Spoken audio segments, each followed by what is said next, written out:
তাল গাছ এক পায়ে দাঁড়িয়ে সব গাছ ছাড়িয়ে উঁকি মারে আকাশে মনীষার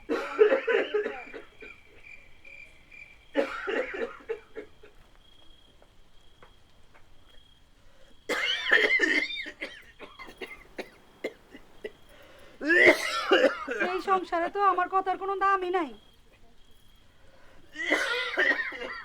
কত করে কইলাম ডাক্তার দেখাও ডাক্তার দেখাও, গেলা তো না। স্বাস্থ্য পাও কয়া গেল 2 সপ্তাহ বেশি কাশি হইলে লগে লগে ডাক্তারের কাছে নেওয়ান লাগে। বাজান মাই তো ঠিকই কইছে, 2 সপ্তাহের বেশি কাশি হইলে ডাক্তার কাছে যাইতে হয়। আমি বইতে পড়ছি।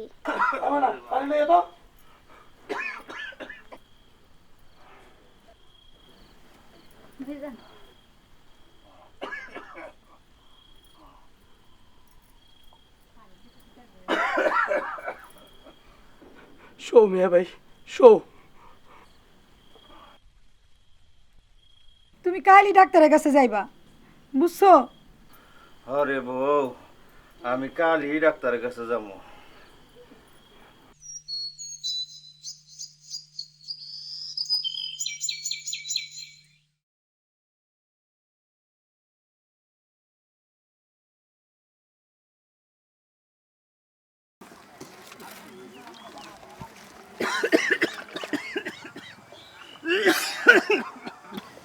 ও মিয়া ভাই, শরীরটা বেশি খারাপ লাগে তোমার?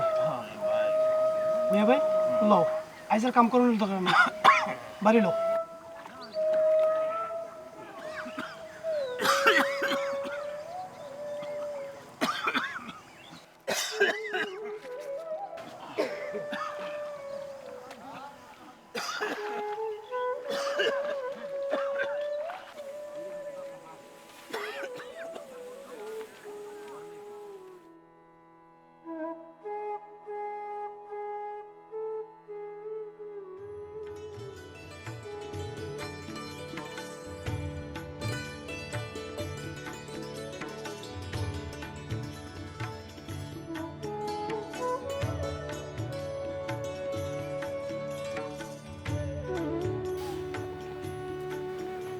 আসসালামু আলাইকুম আপা। ভালো আছি, আপনি ভালো আছেন? বহেন আপা, বহেন।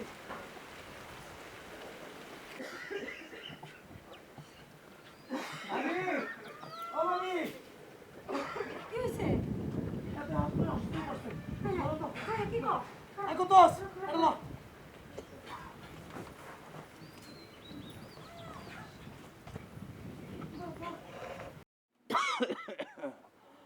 উনি কেডা? উনারে তো চিনলাম না। আমি রেবেকা, উপজেলা স্বাস্থ্যকর্মী। আপনি মজিদ মিয়া না? হ, তো আমার ভাই কি মনে করিয়া? আপনার তো যক্ষা হয়েছে, তাই ডাক্তার সাহেব আমাকে পাঠাইছে আপনি ঠিকমতো ওষুধ খান কিনা সেটা দেখার জন্য, এবং আপনার পরিবারে কেউ যক্ষায় আক্রান্ত আছেন কিনা সেটা দেখার জন্য। আপা, আমার ছেলে রুবেল ওই খেলতে গেছে, আর মাইয়াটা টুম্পা স্কুলে গেছে। আচ্ছা, টুম্পার বয়স কত? এই ধরেন 8-10 বছর হইব। এই যে মজিদ মিয়া, আপনার বয়স কত? বয়স কত আর হইব? 40-45 দিয়া দেন। আর মানিক মিয়া, আপনার বয়স কত? আপনি কি বিয়ে করেছেন? বয়স আর কত? এই 28। আর বিয়া ওইটা আমার কপালে নেই। কেন? এই যক্ষার বাড়িতে মাইয়া দেবো কেডা? এত ভয় পাওয়ার কিছু নেই। ডাক্তার তো আপনাকে 6 মাসের একটা কোর্স দিয়েছে ওষুধ খাওয়ার জন্য। ডট প্রোভাইডের কাছে গিয়ে আপনি যদি ওষুধ সেবন করেন, ইনশাল্লাহ আপনি সুস্থ হয়ে যাবেন। আপা, প্রতিদিন ফার্মেসিতে যাইতে আর ভালো লাগে না। না, ওষুধ তো খেতেই হবে। এখন বলেন, টুম্পারও কি জ্বর বা কাশি এমন কিছু আছে? মাইয়া তো গত 8-10 দিন ধরে কাশতাছে। তাহলে তো ওকে অবশ্যই স্বাস্থ্যকেন্দ্রে নিয়ে যেতে হবে। ওকে অবশ্যই স্বাস্থ্যকেন্দ্রে নিয়ে পরীক্ষা করাতে হবে ওর যক্ষা আছে কিনা। আচ্ছা, রুবেলের কি কোনো সমস্যা আছে, যেমন কাশি বা জ্বর? না, ও তো পুরাটাই বালা। কাশি নাই ঠিক আছে, কিন্তু ওর বয়স তো 4 বছর, এবং এই বয়সটাই যক্ষার হওয়ার সম্ভাবনা খুব বেশি থাকে। তাই ওকে অতি শীঘ্রই হাসপাতালে নিয়ে যক্ষা পরীক্ষা করিয়ে একটা আইপিটি ওষুধ সেবন করাতে হবে। আপা, আমার বাচ্চাগো তো যক্ষা হয় নাই।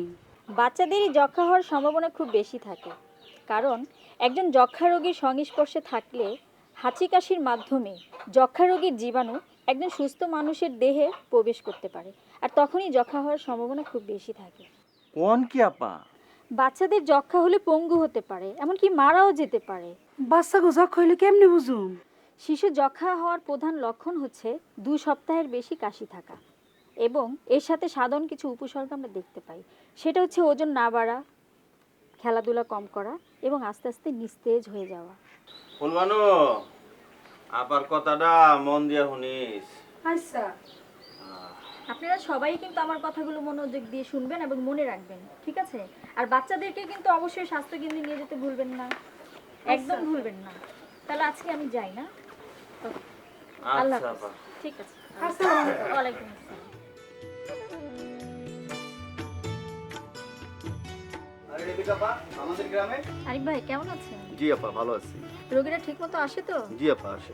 ওদের নাম ঠিকানা ঠিক মতো লিখছেন তো? হ্যাঁ, লিখতেছি আপা। আচ্ছা, মজিদ এবং মানিক ভাইয়ের কার্ডটা আপনার কাছে না? জি আপা। কার্ডটা আমার একটু লাগবে, ওর বাচ্চার নামটা তুলতে হবে। ও আচ্ছা, ঠিক আছে আপা, দিচ্ছি। আচ্ছা, মানিক এবং মজিদ ভাইয়ের 2টা বাচ্চা আছে না? জি। 2টা বাচ্চাই না খুব ঝুঁকিতে আছে। আপনি মজিদ ভাই এবং মানিক ভাইকে কথাটা বলে দিয়েন, বাচ্চা দুটোকে যেন হাসপাতালে নিয়ে যায়। আমি যদিও বলে আসছি, ওদের মনে নাও থাকতে পারে। আপনি জানেন তো, আমাদেরকে এই বিষয়ে অনেক আগে থেকেই ট্রেনিং দেওয়া হয়েছে। জি।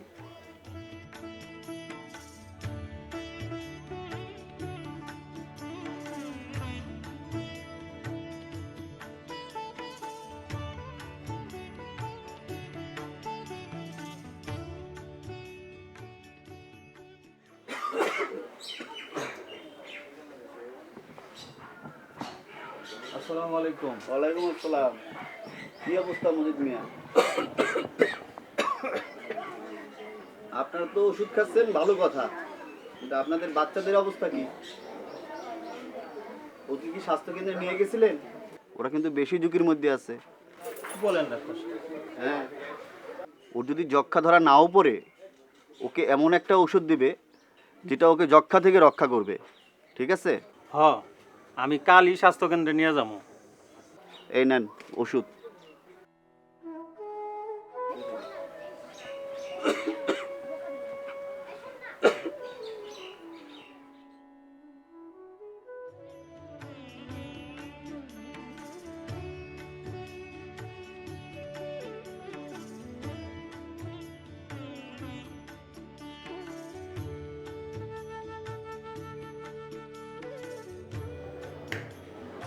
মজিদ মিয়া, আপনার তো 1 মাস আগেই যক্ষ্মা ধরা পড়েছে।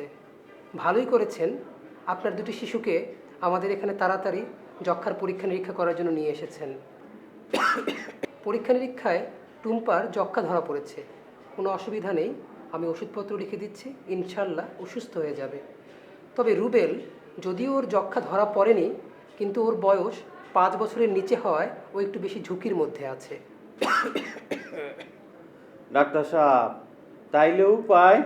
কোনো অসুবিধা নেই, আইপিটি বড়ি ওকে দৈনিক 1 বার করে 6 মাস পর্যন্ত খাওয়ালে ও সম্পূর্ণ ভালো থাকবে। টুম্পার মা তো কইছিল রুবেলের কোনো অসুখ নাই, 6 মাসের বেশি রুবেলের ওষুধ খাওয়াইলে কোনো ক্ষতি হইব না তো? না না, এই ওষুধ খেলে কোনো অসুবিধা হবে না, বরঞ্চ এই ওষুধ যদি ওকে না খাওয়ানো হয় তাহলে ওর যক্ষ্মা হতে পারে, এবং সেই যক্ষ্মা অত্যন্ত মারাত্মক আকার ধারণ করতে পারে, এমনকি মৃত্যুও হতে পারে। যক্ষ্মা শুধুমাত্র বড়দের কোনো অসুখ নয়, শিশুরাও যক্ষ্মা রোগে আক্রান্ত হতে পারে। বড় যক্ষ্মা রোগীর সংস্পর্শে আসা 50% শিশু সাধারণত যক্ষ্মা রোগে আক্রান্ত হয়। তাই বড় যক্ষ্মা রোগীর ঘরে যত শিশু আছে সবাইকে শীঘ্রই চিকিৎসকের কাছে পরীক্ষা নিরীক্ষার জন্য নিয়ে আসতে হবে। শিশুদের যক্ষ্মা রোগের লক্ষণসমূহ হচ্ছে 2 সপ্তাহ ধরে ক্রমাগত বেড়ে যাচ্ছে এমন কাশি, শিশুর ওজন না বাড়া, শিশু ক্রমাগত নিস্তেজ হয়ে যাওয়া বা শিশু খেলাধুলা না করা, এবং বড় যক্ষ্মা রোগীর সংস্পর্শে আসা।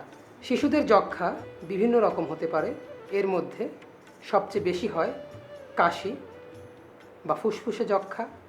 এছাড়া গলায় বড় গুটলি হওয়া, পেটে পানি জমা, হাড়ের জোড়া ফুলে যাওয়া ও ব্যথা হওয়া, মেরুদণ্ড বেঁকে যাওয়া এবং মারাত্মক অবস্থায় শিশু অচেতন বা অজ্ঞান হয়ে যেতে পারে। এ ধরনের লক্ষণ দেখা দেওয়া মাত্র শিশুকে নিকটস্থ হাসপাতালে চিকিৎসার জন্য নিয়ে আসতে হবে। বড় যক্ষ্মা রোগীর সংস্পর্শে আসা 5 বছরের নিচের শিশু যদি তার যক্ষ্মা রোগ নাও থেকে থাকে, তবুও তাকে যক্ষ্মার প্রতিরোধ ওষুধ দিতে হবে। আইপিটি বড়ি দৈনিক একবার 6 মাস পর্যন্ত খাওয়ালে শিশু যক্ষ্মা রোগের হাত থেকে রক্ষা পাবে। তাই আসুন শিশুর যক্ষ্মা রোগ সম্পর্কে সচেতন হই এবং আলামত দেখা দেওয়া মাত্র শিশুকে নিকটস্থ চিকিৎসকের কাছে চিকিৎসার জন্য নিয়ে যাই।